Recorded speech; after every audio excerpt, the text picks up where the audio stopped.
The Republicans in Washington somehow managed to hit a new low this week. Listen to this from Talking Points memo.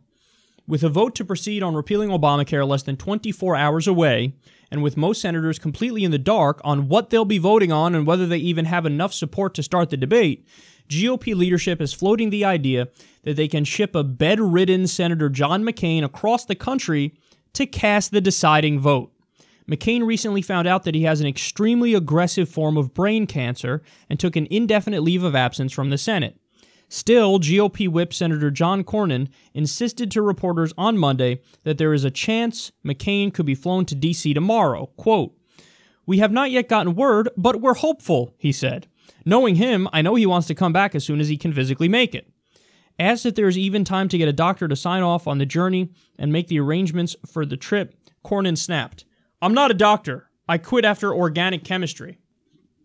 Senator Roger Wicker went into more graphic detail about McCain's condition, saying that his travel plans hinge on whether his incision has healed to the extent that he can sit in a pressurized cabin for 4 hours.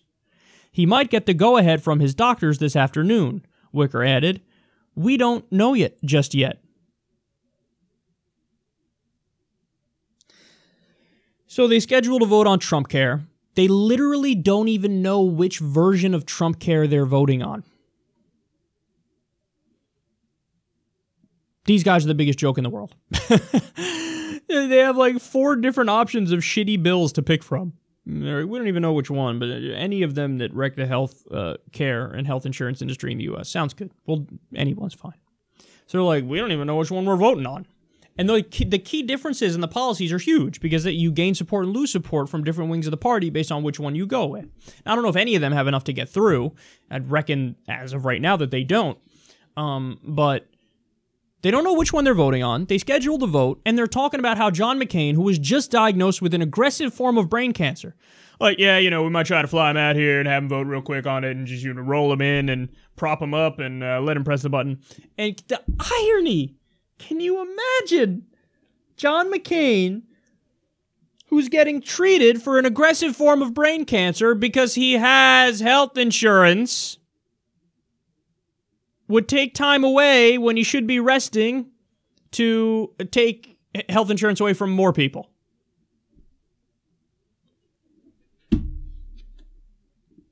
That would be so disgusting and so ironic. I think the world might break if that happens. There'd be a rip in the space-time continuum if John McCain were to cast that vote. It's just something horrific would happen. You know how I was watching, it was probably bullshit because it was on the History Channel or Discovery Channel, and now they don't even teach things that are real. Back in the day they used to. But they say like, oh, one of the ways the world can end is if the polar... I'm going to fuck this up. The magnetic fields flip or something? I don't know if that's a real thing. But I think that's what'll happen if John McCain goes and he's like, yeah, take away health insurance from people as I'm getting treatment for an aggressive form of brain cancer. That sounds about right, doesn't it? Yeah, all in favor say aye. Aye. Oh, man. What is going on? The Republicans, just when you think they can't get any lower, they prove you're wrong.